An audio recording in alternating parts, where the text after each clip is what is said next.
C'était un passage très, très, très attendu devant notre télé mardi, le 10 septembre dernier, sur les ondes de Nouveau. Cette nouvelle émission, Quel talent, qui est un peu l'équivalent de ce que vous avez probablement déjà vu avec Americans ou Canadian Got Talent.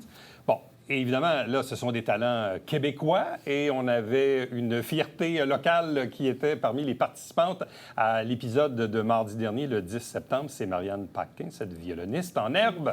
Bonjour et bienvenue. Salut! Wow! Est-ce que c'était le secret le moins bien gardé? Bref, toi, tu savais ça depuis quand même assez longtemps? Je savais ça depuis... les tournages étaient faits cet été. Donc, ça faisait un petit bout que je savais que peut-être que j'allais passer à la télévision. C'est sûr que j'étais très fébrile au moment de l'annoncer parce que j'ai pu l'annoncer 3-4 jours à l'avance. Donc, j'ai fait l'annonce sur mon réseau social sur Facebook. Puis, les gens m'ont répondu qu'ils attendaient ce moment-là, d'ailleurs. Parlons un peu du processus d'inscription. C'est une nouvelle émission. Il y a dû y avoir des pré-auditions. Bref, c'est quoi le processus? En fait, lorsqu'on s'inscrit en ligne, on envoie un formulaire détaillant notre style de jeu, notre numéro, ce qu'on fait, notre biographie, quelques petites vidéos de nous qui performons. Puis ensuite, ce sont des pré-auditions. Avant l'audition qu'on va à la télévision, il y a déjà un petit retranchement qui se fait. En fait, toutes les pré-auditions ne sont pas filmées. C'est vraiment plus les auditions qu'ils sont. Donc voilà, j'ai passé à travers ce processus-là de pré-audition. J'ai fait des entrevues. J'ai parlé beaucoup avec la production. Puis finalement, on m'a sélectionné pour faire partie de la batch de gens qui faisaient les auditions. Mais même quand on fait l'audition, ça ne veut pas dire qu'ils vont nous diffuser. Non. Exact. Ça dépend, en fait. C'est le choix de la production.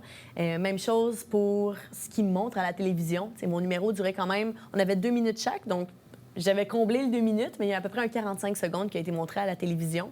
Puis tout ça, c'est le choix du producteur. Bon, à partir du moment où tu sais que tu es sélectionné, donc que tu vas faire l'audition qui est télévisée, de quelle manière est-ce que tu orientes le choix de ton numéro? Tu dis, regarde, on a 2 minutes. Là, tu dis, OK, qu'est-ce que je fais avec ça? Qu'est-ce que je montre? Qu'est-ce que je veux montrer? Ça a été un peu difficile parce que j'aime toucher un peu à tout. Quand je fais des spectacles, je vais faire de la pop, du disco, du contemporain. Maintenant, je vais peut-être intégrer le jazz aussi. Je fais du rock. Puis, pour cette audition-là, je me suis dit, je vais essayer tout de suite à la base de montrer que je suis pas une violoniste classique. Puis ça va faire un peu... C'est ça que tu voulais montrer. Exactement. C'était un peu comme mon concept. Donc, j'ai présenté... j'ai fait un mash-up.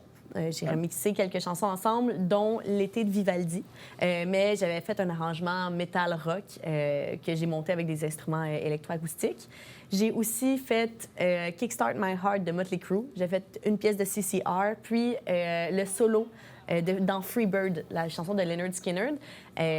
Toutes ces chansons-là n'ont pas été passées à la télévision, probablement c'est droit d'auteur, question de diffusion.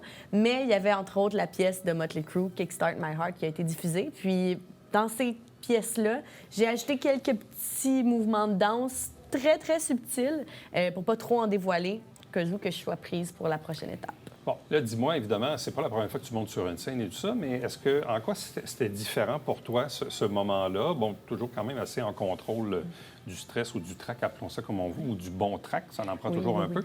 Mais en quoi, quand tu étais sur la scène, en quoi c'était différent des autres prestations que tu as pu faire devant le public là, dans les dernières années? Bien, c'est sûr qu'on garde en tête que le Grand Prix, c'est 100 000 $.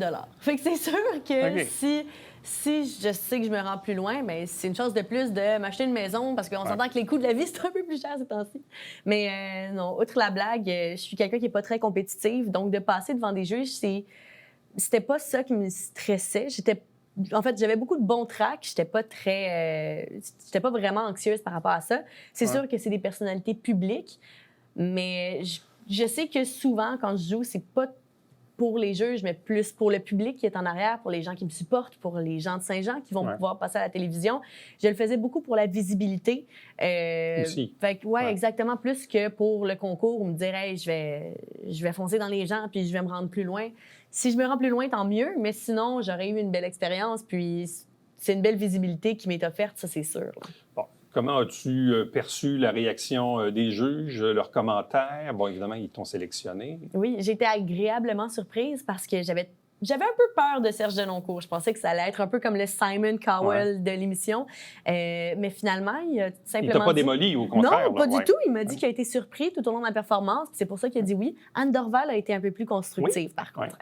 Puis ça a été vraiment intéressant parce que pour la suite des choses, si je prépare un nouveau numéro, elle a conseillé d'avoir un concept peut-être un peu plus précis, une histoire peut-être englobant mon numéro. C'est sûr que pour le premier numéro, mon but pour les auditions, c'était d'impressionner. C'était de mettre mon pied comme puis tu dire... dis, ça dure juste 2 minutes. Là. Ben oui, c'est difficile. Raconter une histoire en 2 minutes, là, je comprends que sur le plan de la création, ça peut se faire, là, mais bon, c'est un peu plus complexe, surtout quand je veux faire du gros rock.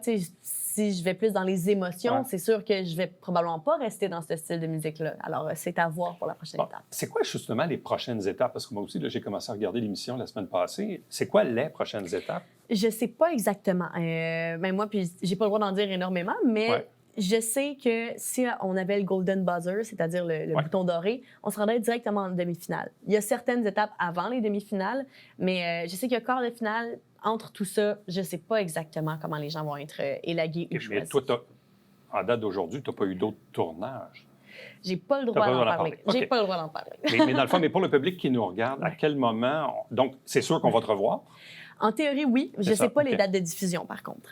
Donc, c'est à voir. Si je repasse dans un futur proche, je mettrai ça sur mes réseaux sociaux, c'est ça. OK, mais ça va être à suivre à ce moment-là. Oui, exact. Tu disais, évidemment, ça fait quelques jours que l'émission a été diffusée, là, au moment où nous, on enregistre aujourd'hui. Est-ce que déjà, tu es à même de mesurer l'effet, la visibilité, l'impact? Oui, j'ai eu beaucoup de commentaires positifs, justement, sur les réseaux sociaux. Je suis pas la meilleure avec Facebook, Instagram, mais j'ai quand même fait quelques publications, puis les gens ont semblé vraiment apprécier la performance.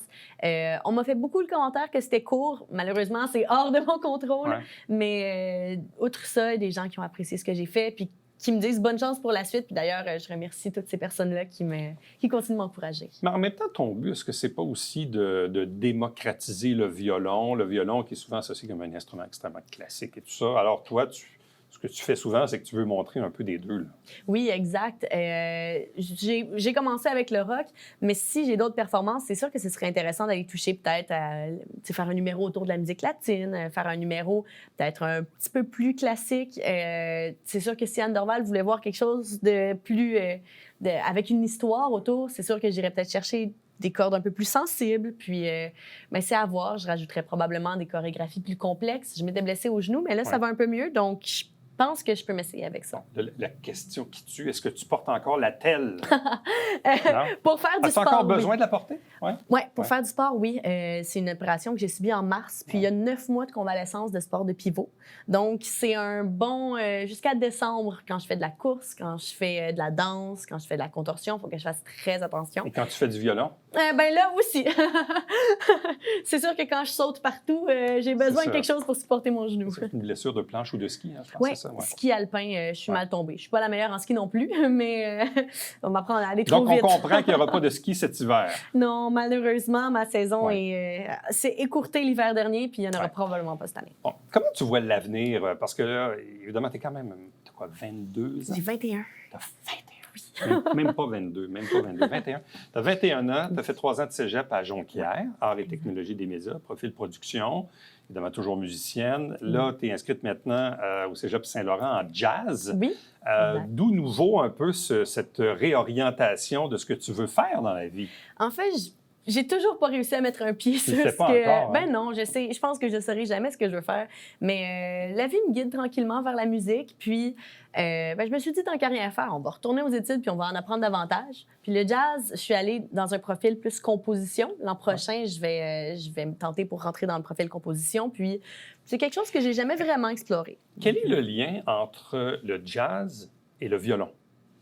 Oh là là, c'est une bonne question. Parce que souvent, on parle de jazz, puis on ne voit pas le violon comme étant un instrument qui occupe beaucoup l'espace dans le style du jazz. Non, absolument pas. C'est souvent plus les cuivres ou les instruments avant. Dans le jazz, manouche, souvent, on a un peu plus de cordes, mais en fait, c'est que le jazz... Mettons, si on divise les deux grandes catégories de musique, il y a la musique classique, la musique jazz. Le classique va être très technique au violon. On va apprendre à lire des partitions, à faire des doigtés très complexes. Au jazz, c'est plus la couleur de la musique qui va être avantagée, l'harmonisation des pièces qui va être vécue. Là, beaucoup de gros mots, là, mais mettons, en gros, le jazz va beaucoup... On va essayer de travailler l'improvisation. On va essayer de comprendre comment les autres instruments harmonisent une pièce pour lui donner une certaine couleur. Puis c'est ce côté-là que je m'en viens chercher au cégep parce que je suis une violoniste très classique à la base. J'ai une technique qui est assez solide, mais côté harmonisation des pièces, composition de la musique, c'est quelque chose que j'ai moins touché. Donc, c'est ça que je m'en vais chercher vraiment plus. Et là, tu en as pour quoi? 1 an, 2 ans, 3 ans? C'est 3 ans. Je me suis lancée, 3 ans, je me suis embarquée dans une technique. Je sais pas si je vais la terminer au complet. Mon but, oui, c'est de me rendre jusqu'à la fin. Mais tu sais, si à un moment donné, au bout de 2 ans, je suis tannée ou si le Cirque du Soleil m'appelle, on s'entend que... Hein? Tu n'as pas l'air très, très stressé par la vie en tant que tel. On dit que tu mords dedans au jour après jour. Les opportunités arrivent. Tu as eu quand même quelques spectacles. Tu veux dire, tu prends ça au jour le jour. Là. Oui, exact. Puis je pense que c'est comme ça que pour l'instant, tu sais, ça fonctionne. Là. Je me promène. Je donne maintenant aussi des cours d'éveil musical les samedis matins. J'ai recommencé à donner quelques cours à domicile. Puis pour l'instant, la musique reste mon gagne-pain. Donc, est-ce que des fois tu te dis... Est-ce que tu te dis, des fois, j'aimerais ça essayer un autre instrument? Est-ce que, je ne sais pas, où tu dis, moi, c'est le violon, puis je suis en amour à la vie, à la mort avec le violon. Je ne sais pas, est-ce que tu as ce questionnement-là, des fois? Absolument. En fait, si vous m'avez vu jouer de temps en temps, je sors une guitare, ukulélé, des fois flûte à bec dans les fêtes, là, des fois, je sors une flûte. J'ai commencé à faire des cours d'instruments secondes au cégep en faisant du piano. Puis, c'est toujours quelque chose qui m'intéresse. Je suis ouverte à faire tout plein d'instruments. J'aimerais aussi prendre bientôt des cours de chant pour pouvoir améliorer ça. Peut-être si je fais des compositions, ça pourrait être intéressant que je puisse chanter aussi. Je chante juste, mais je chante pas nécessairement bien. T'sais. Donc, je pense que c'est quelque chose à laquelle je suis toujours ouverte. Là. Marianne Paquin, là, tu la vois où à 25 et à 30 ans? Oh là là, c'est une grosse question, ça. Toujours amoureuse de la vie et heureuse, ça c'est sûr. Je pense que je vais commencer à pousser dans la musique tranquillement. Si je retourne faire de la radio, ce sera tant mieux. Je pourrais peut-être essayer de faire de l'animation, je me promènerai. Mais je pense heureuse, puis qui mord dans la vie. Puis on verra. Tu mets pas de barrière? Non, pas du tout. Si je décide de bifurquer puis de m'en aller en médecine, j'irai en médecine, tant mieux. Mais je ne penserais pas. Si tu gagnes quel talent, puis tu te ramasses avec 100 000 Oh là là. donc on comprend que ça va être pour une maison. Peut-être. OK, ouais, c'est ça, là, t'es sûr, là? Ouais, là, je me suis pas vraiment posé la question. Je me suis pas vu gagner quel talent. Je me suis juste vu y participer. Non, mais tu sais, des fois, on ne sait pas ce que ça va venir, ce genre d'affaires-là. C'est vrai. C'est vrai. C'est une boîte à surprise, en quelque part. Là. Ah oui. Puis, c'est dans les mains des juges et du public. Alors donc, on suivra ton aventure à quel talent du côté de la télé avec Nouveau au cours des prochaines semaines et des prochains mois pour voir si tu vas progresser dans cette compétition et voir les numéros que tu vas que tu vas sélectionner, que tu vas nous montrer. Félicitations encore une fois, bonne chance. Merci beaucoup. Restez avec nous, on vous revient après ceci.